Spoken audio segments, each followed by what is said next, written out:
तो आज जो रेसिपी आप लोगों से शेयर करूंगी ना, आप इसे सेवइयों की खीर कह लें, दूध वाली सेवइयाँ कह लें, मगर बनाने का तरीका इतना यूनिक डिफरेंट है कि आप कटोरियाँ भर भर के खाएंगे, खुद को रोक नहीं पाएंगे। बिस्मिल्लाहिर्रहमानिर्रहीम, अस्सलाम वालेकुम। खुश रहें, आबाद रहें, जहाँ भी रहें, हैप्पी रहें और हेल्दी रहें। तो मैं हूँ फ़ाइज़ा और वेलकम करती हूँ आपको चटपटे पकवान में।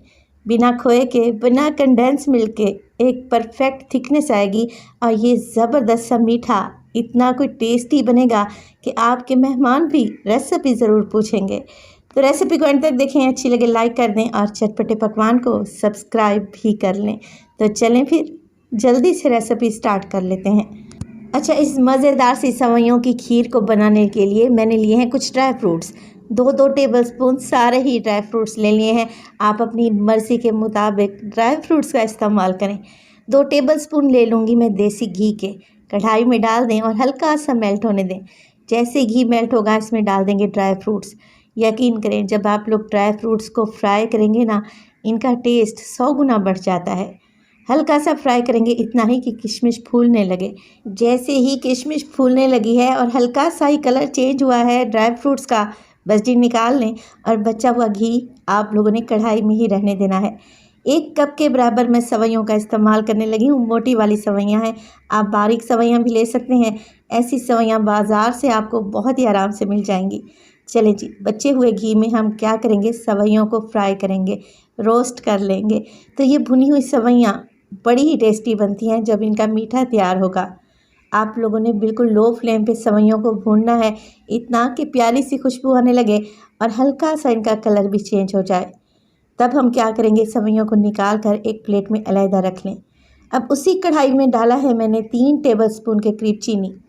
चीनी मैं 1 कप इस्तेमाल कर रही हूँ, बाकी की चीनी मैंने बचा ली है। 3 टेबलस्पून सिर्फ कढ़ाई में डाली है। फ्लेम अभी भी बिल्कुल लो ही रखी हुई है। चीनी को मैं मेल्ट करने लगी हूँ, कैरामलाइज़ करने लगी हूँ। तो कोशिश करें लो फ्लेम पे चीनी को पिघलने दें, इतना कि प्यारा सा गोल्डन कलर आने लगे। तो सेवइयाँ एक ऐसा मीठा है जो कि हर घर में बनता है और हर कोई अपने ही तरीके से बनाता है। आप इस रेसिपी को मेरे तरीके से ट्राई करें, यकीन करें ये इतनी मज़े की बनेंगी कि इनका जायका आपके मुंह में रह जाएगा। बस जी लाइट सी गोल्डन कलर की जैसे ही चीनी हो गई मेल्ट होकर, मैं इसमें डालूँगी 1 टेबलस्पून मक्खन। आप लोग अगेन इसमें घी भी डाल सकते हैं। मक्खन डालने के बाद अच्छे तरीके से मिक्स करेंगे, मक्खन को पिघलने दें और जैसे ही मक्खन पिघल गया, अब आप चीनी का कलर चेक करें।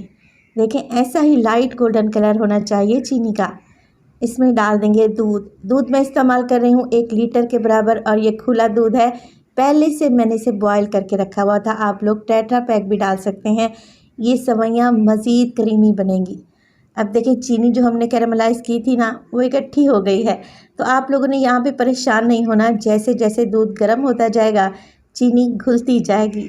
साथ ही साथ डाल देंगे 3 से 4 हरी इलायची और दूध में अच्छा सा बॉयल आने देंगे। तो माशाल्लाह से देखिए, दूध में बॉयल आ गया, चीनी अच्छे तरीके से मेल्ट हो गई है। बस जी इसी स्टेज पर आप लोग डाल दें इसमें भुनी हुई सेवइयाँ। सेवइयाँ डाल देंगे और मिक्स कर लेंगे। फ्लेम लो ही रखें और सेवइयों को मिक्स करते हुए आप लोगों ने पका लेना है जब तक मज़ीद 1 से 2 बॉयल नहीं आ जाते। चलें जी, सेवइयाँ लो फ्लेम पे पक रही हैं जब तक मैं सेवइयों को मज़ीद क्रीमी बनाने के लिए मिल्क पाउडर का इस्तेमाल कर रही हूँ। तो 3 टेबलस्पून मैंने मिल्क पाउडर ले लिया है। नीडो या नेस्ले बुनियाद कोई भी ले सकते हैं। इसमें डालेंगे तकरीबन आधा कप दूध। आप लोग पानी भी डाल सकते हैं और मिक्स कर लेंगे। दूध की सारी गुठलियों को ख़त्म कर लें। तो चलें जी, इसे डाल देते हैं हम अपनी मज़ेदार सी क्रीमी सेवइयों की खीर में। अच्छा, ये मिल्क पाउडर आप लोग स्किप भी कर सकते हैं, मगर मैं आपको कहूँगी अगर आप लोगों के पास है तो आप लोग इसे लाजमी डालें। मिल्क पाउडर डाल दिया, बस अब कुछ भी नहीं करना। बिल्कुल लो फ्लेम पे सेवइयों को पकाना है, इतना कि सेवइयाँ अच्छे तरीके से गल जाए।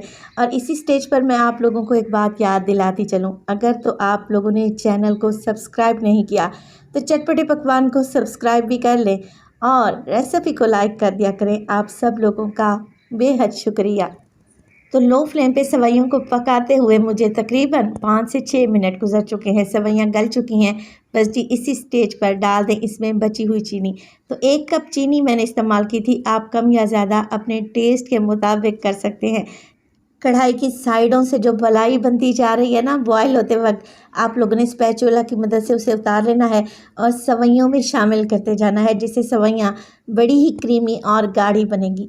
बस देखें एक परफेक्ट थिकनेस आ चुकी है। इसे पकाते हुए मुझे 15 मिनट गुजर चुके हैं। फ्लेम को ऑफ कर दें क्योंकि ये ठंडी होने के बाद सवैयाँ मज़ीद गाढ़ी होंगी। इसमें डालेंगे ड्राई फ्रूट्स, कुछ बचा कर रख लेंगे, एंड में गार्निशिंग के तौर पर काम आएंगे। और माशाल्लाह से आप सवैयों की लुक देखें, अभी ये ठंडी भी नहीं हुई, माशाल्लाह से देखने में कितनी लजीज लग रही हैं। और मैं आपको गारंटी देती हूँ जब आप इन सवैयों की एक बाइट लेंगे ना तो इसका मज़ा आपके मुंह में ही रह जाएगा। ये इतनी क्रीमी और टेस्टी बनती हैं। तो रेसिपी ट्राई करें। रेसिपी अच्छी लगे लाइक कर दें और चटपटे पकवान को सब्सक्राइब भी कर लें और अपने फैमिली और फ्रेंड्स में भी शेयर किया करें। तो अपना बहुत सारा ख्याल रखिएगा। फ़ाइज़ा को अपनी दुआओं में याद रखिएगा। मुझे दीजिए इजाज़त। टिल देन, अल्लाह निगहबान।